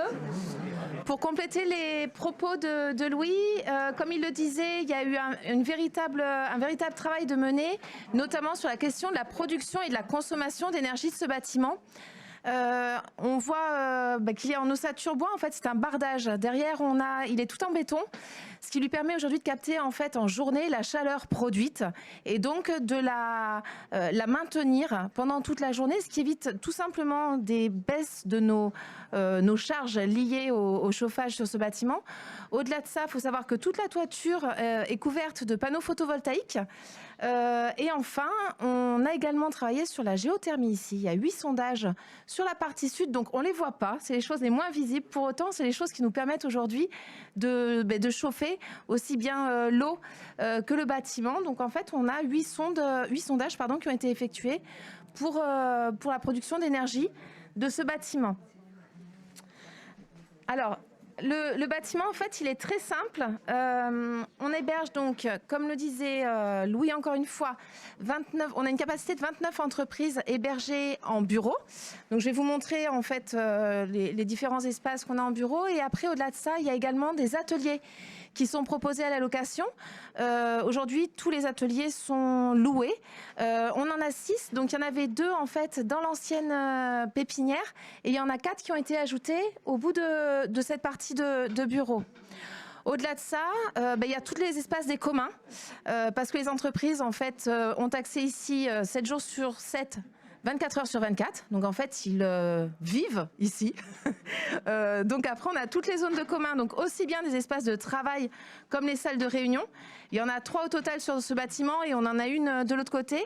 Ces salles de réunion sont utilisées aussi bien par nos locataires que des entreprises du territoire, parce qu'en fait elles sont louées à des entreprises aussi bien du territoire communautaire qu'extérieures au territoire communautaire. Au-delà de ça, vous le verrez en déambulant dans le bâtiment, il y a des espaces de confidentialité qui ont été créés.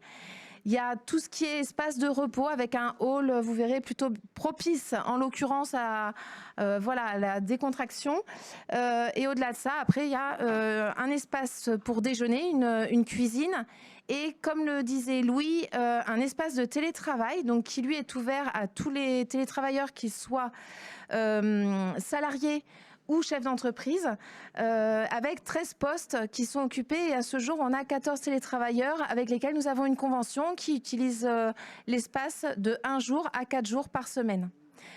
Juste une petite chose, je voulais remercier ma collègue Amélie qui est ici, et pour les personnes qui ont témoigné, je vous invite à vous rapprocher d'elle. On voulait vous remercier pour les témoignages. Un grand merci aussi bien pour ceux qui ont participé à la vidéo que ceux qui ont pris la parole ce soir. C'est pas toujours simple, donc merci de la part de la communauté de communes. Voilà, Amélie, je te laisse remercier. Pour les autres, on va commencer à avancer pour la visite. Oui, ça fait très bizarre. Je suis suivie. Donc, la façon dont est conçu ce bâtiment. On est une pépinière, comme on le disait, en bureau, bureau, donc essentiellement activité de bureau, et après on a des ateliers de production. Les étages sont simples. On a en fait nos bureaux qui sont dispatchés sur 2 étages, et sur chaque étage, on a des espaces de confidentialité. Donc, parce qu'une pépinière, c'est également mutualiser des équipements, donc tout ce qui est photocopieur, système de vidéo, etc. Ce sont des choses qui sont mises à disposition des entreprises qu'elles, bien entendu, payent dans le cadre de leur charge. Pour autant, ça nous permet de réduire en fait la charge de location des entreprises. Donc vous verrez sur chaque étage, on se retrouve avec un espace dédié soit au repos, soit à l'europrographie, et également des espaces de confidentialité, ce qui peut permettre à une entreprise de s'isoler, parce que bien souvent dans chaque bureau qui sont de 12 mètres carrés à 35 mètres carrés, vous n'avez pas une personne mais plusieurs personnes, parce qu'après les salariés arrivent tranquillement. Pour rappel, on est essentiellement sur un bâtiment dédié à la création, mais c'est vrai que tranquillement notre objectif aussi c'est faire grandir ces entreprises qui du coup embauchent. Donc on est sur du bureau beaucoup partagé. Je vous laisse avancer dans le bâtiment. Alors, je vais en profiter 2 secondes pour remercier Hugo qui est juste devant. En fait, vous avez des locataires qui sont encore présents dans le bâtiment pour certains. Hugo est rentré en atelier. Je te laisserai expliquer tout à l'heure ton activité quand on sera sur la partie cocktail. Donc, pour vous expliquer, là on le voit par exemple, il y a l'entreprise Meublou qui est présente ici, qui est une boîte de com, au-delà de ça, qui a développé une franchise de magasins d'ameublement. Donc aujourd'hui, ce sont 5 salariés, ils sont locataires de 2 bureaux. En fait, on n'est pas spécialisé, c'est-à-dire qu'on accueille tout type d'entreprises qui ont besoin de louer des bureaux ou des ateliers pour de la production, encore une fois. Les bureaux, je vous en ai parlé, des tailles très différentes. Ici, sur la gauche, vous avez ce qu'on appelle les espaces de confidentialité, donc qui sont ouverts à toutes les entreprises et toutes les personnes d'ailleurs qui utilisent le bâtiment. Ce bâtiment est bien entendu fibré. On a essayé d'apporter aux locataires l'ensemble des choses dont ils ont besoin, et ça passe notamment aussi par ces équipements numériques qui sont mis à leur disposition.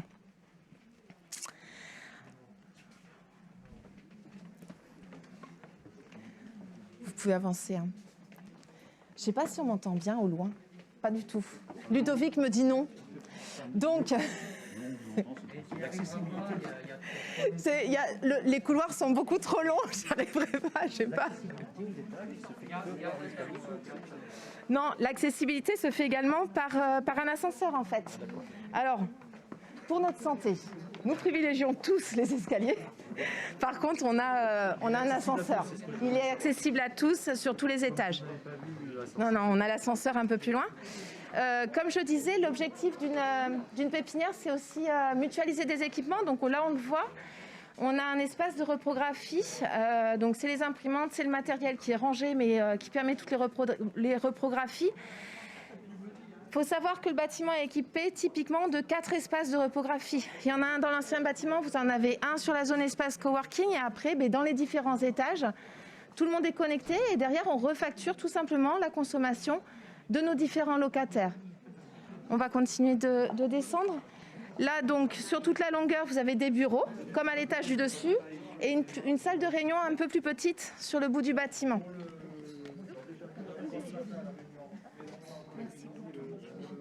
Il n'y a pas de souci. Avec plaisir.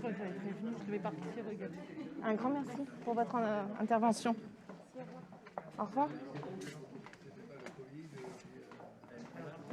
On va continuer donc après sur la partie rez-de-chaussée. Comme je vous le disais, ce sont essentiellement les communs avec 2 zones. Un espace de travail, l'espace de coworking. Merci. Alors, on a notamment des coworkers. En fait, ce soir, on avait un after work, une réunion après le travail.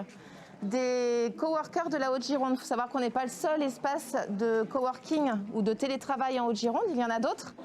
Et donc ce soir, en fait, tous sont venus pour la conférence qui a lieu juste après.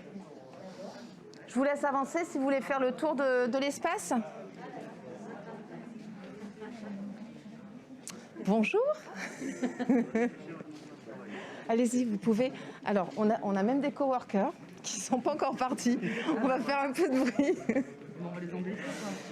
Alors, là, les espaces. Bonsoir. Je me permets de faire le tour aux élus qui n'ont pas obligatoirement encore rencontré ni les coworkers, ni visité l'espace. L'espace, en fait, l'espace est simple. Avancez pour ceux qui le souhaitent. Hein. L'espace est simple. Donc, on a des postes, au milieu 6 postes, et après, on a des espaces de confidentialité dans lesquels on peut s'installer pour travailler en toute confidentialité. Là, on a un bon exemple ce soir. On a une salariée qui télétravaille de Bordeaux Métropole, qui habite sur le territoire. 2 salariés d'ailleurs, qui sont présents ce soir. Et après, une étudiante. Mais de manière générale, voilà, en fait, on a aussi pas mal d'indépendants qui sont locataires. Comme je vous le disais, aujourd'hui, ce sont 13 personnes en fait, qui travaillent ici et qui utilisent l'espace. On va se diriger vers le fond du bâtiment. Comme ça, je vais vous montrer l'espace déjeuner avant qu'on remonte après pour la conférence. Je vous laisse me suivre. Hop. Séverine, on mettra tout dans on va tout s'installer dans la salle du second si tu veux après. Ce sera plus simple. Oui, il n'y a pas de souci. Il n'y a pas de souci. Je vous laisse me suivre. C'est un petit peu compliqué. Hop là. Donc ici après c'est l'espace détente comme je vous le disais. La collectivité, vous n'étiez jamais venu ? La collectivité, pour information, vient de faire l'acquisition d'imprimantes 3D. On va développer tranquillement un Fab Lab, notamment pour les entreprises qu'on a en présentiel. Mais l'idée, c'est également de pouvoir proposer l'utilisation de ces machines aux entreprises du territoire, bien entendu. Tout à l'heure, l'entreprise, notre fournisseur, en fait, va les lancer de telle sorte à ce qu'on puisse avoir des explications sur comment ça marche et ce qu'on peut faire avec une imprimante 3D. Sur le temps du cocktail, vous pourrez voir tout ça. Et ensuite, l'Agora. Alors, j'ai perdu une partie de personnes derrière, mais c'est pas grave, ils nous rejoindront. L'Agora, c'est également, bien entendu, des espaces déjeuner pour les chefs d'entreprise et les salariés, comme je vous disais tout à l'heure. Donc là, on a une cuisine en fait qui est dédiée aux entreprises, aux locataires, avec les espaces. Les espaces pour le déjeuner. L'idée, quand on a travaillé avec les architectes sur le programme, sur les besoins en fait qu'allaient avoir les entreprises, on a vraiment essayé de travailler sur des espaces qui puissent être modulables et modulaires. Typiquement, en fait, cet espace-là, on peut le fermer quand il y a besoin et ça peut devenir aussi une salle de réunion ou à contrario, en cas de besoin pour des réceptions ou n'importe, on peut totalement changer en fait les différents espaces. Même chose sur nos bureaux ou les ateliers. On a essayé de figer le moins possible les choses, de telle sorte à ce que ça puisse être adapté à différentes situations et également à différents besoins d'entreprise. Voilà. Si vous voulez, alors je ne sais pas quelle heure il est. Est-ce que...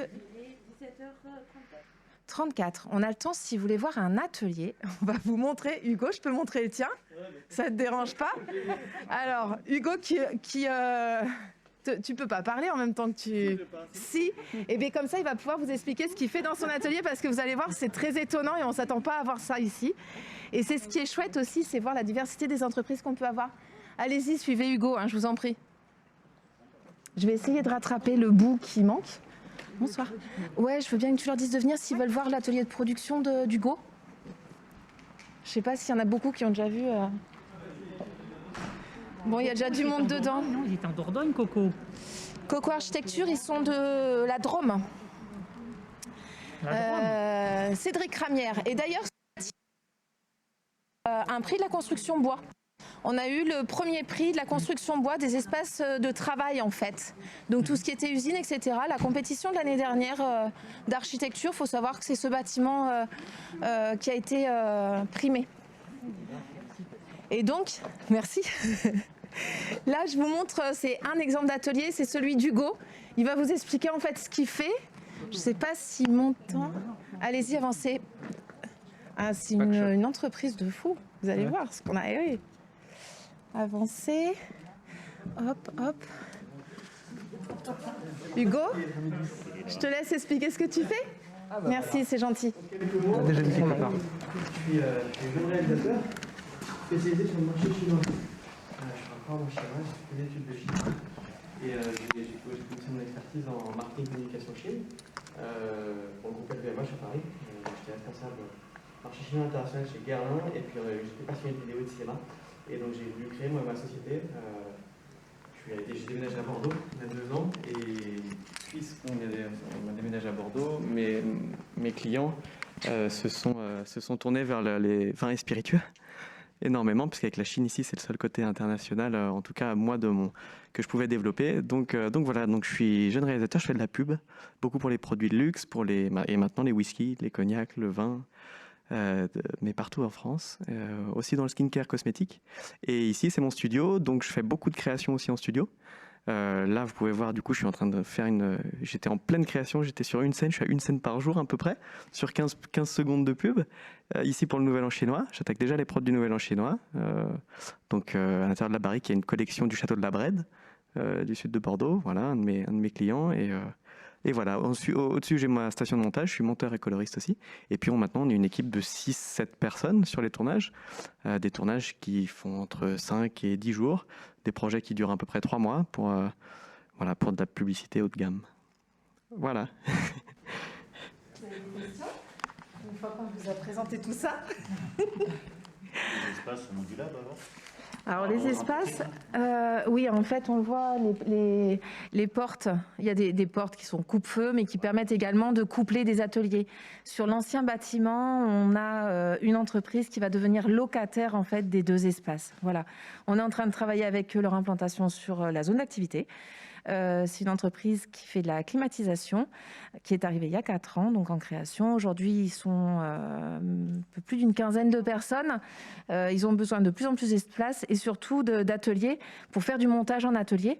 Donc voilà, ça nous permet malgré tout d'accompagner l'entreprise au fur et à mesure de sa croissance en permettant typiquement là, sur les ateliers de pouvoir en occuper 2 quand ça commence à dépasser et à déborder dans son atelier. Ils restent là, ils peuvent rester tout le temps? Non. Pépinière d'entreprise, nous, c'est 4 ans maximum. 4 ans maximum, donc de la création jusqu'à sa 4e année. À partir de là, on accompagne l'entreprise sur sa sortie. Donc, comme je disais, l'exemple, c'est Brunet Solutions, l'entreprise dont je parlais juste avant. Eux, on les fait passer en phase hôtel d'entreprise, parce que construire un bâtiment, ça ne se fait pas d'un claquement de doigts. C'est les acquisitions, le temps de la construction et le temps de déménagement. Donc, on a toujours la capacité de pouvoir maintenir l'entreprise une année de plus, qui peut permettre de continuer son activité tranquillement, 2, déménager dans les bonnes conditions. Voilà. Mais en pépinière d'entreprise, on est sur 4 ans d'hébergement.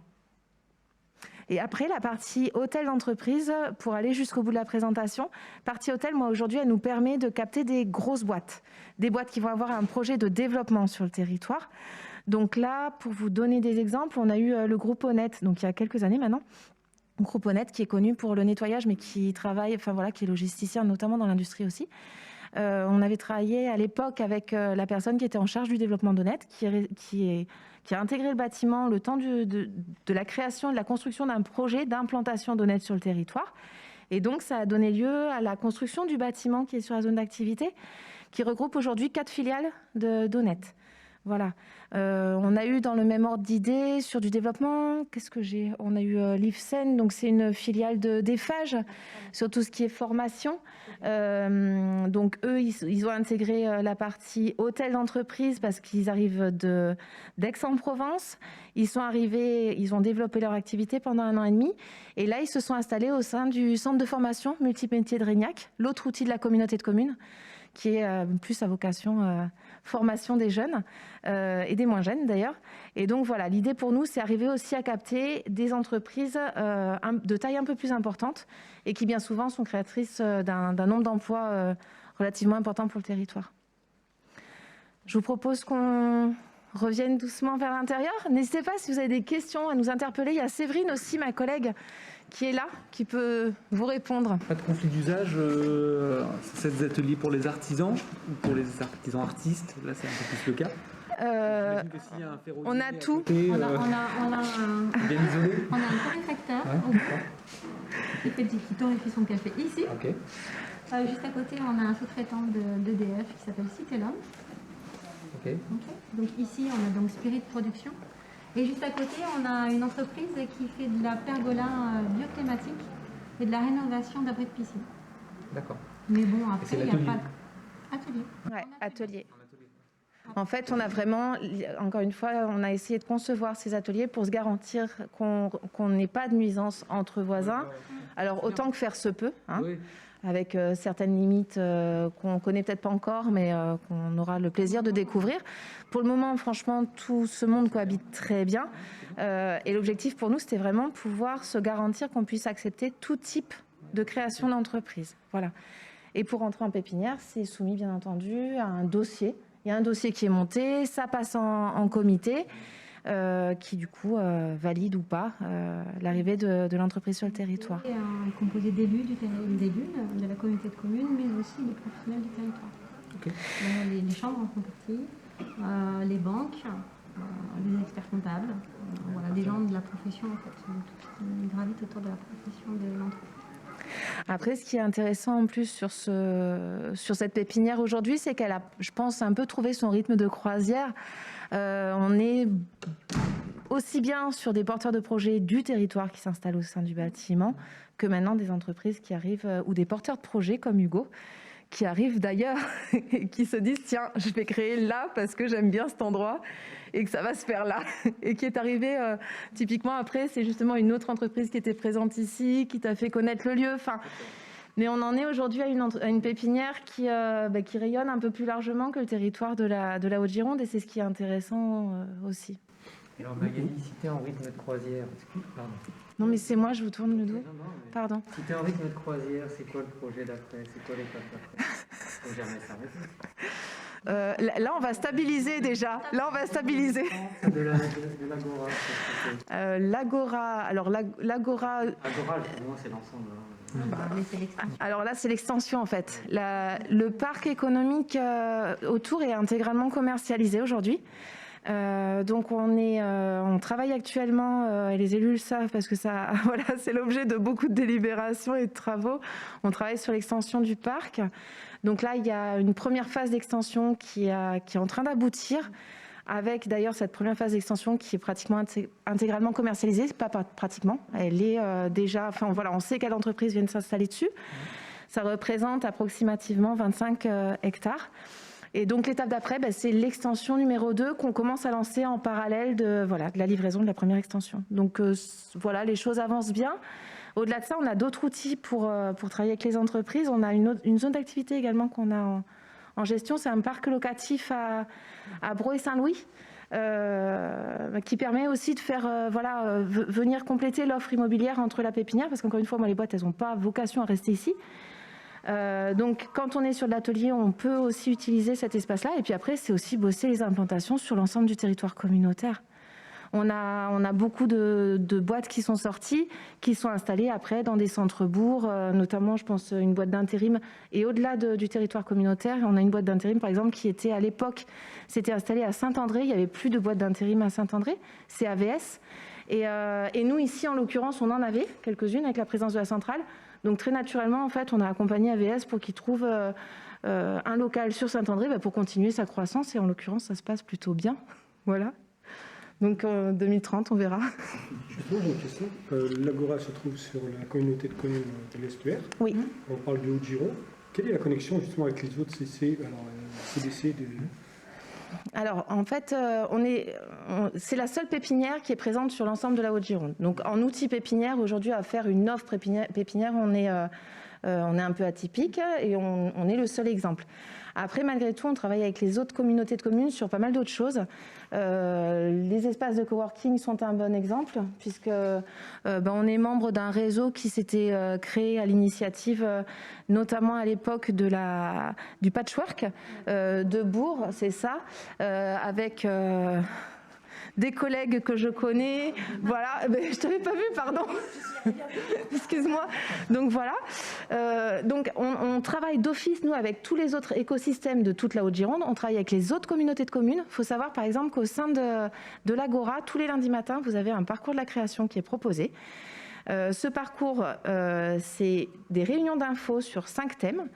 Un porteur de projet est invité à suivre gratuitement les 5 thèmes qui sont animés par des partenaires, aussi bien des chambres consulaires que des experts comptables présents, et je vous en remercie.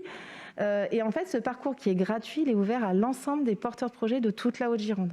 Ce qui nous permet aujourd'hui d'avoir plus d'une centaine de personnes en information et accompagnement tous les lundis matins au sein de ce bâtiment, ce qui n'empêche en rien que ces gens, après, créent sur d'autres communautés de communes. Et l'objectif pour nous, c'est justement faire le lien après avec les autres communautés de communes pour qu'elles puissent être accompagnées par les chargés de mission des autres territoires et les consulaires qui travaillent après sur l'ensemble du territoire au Girondin.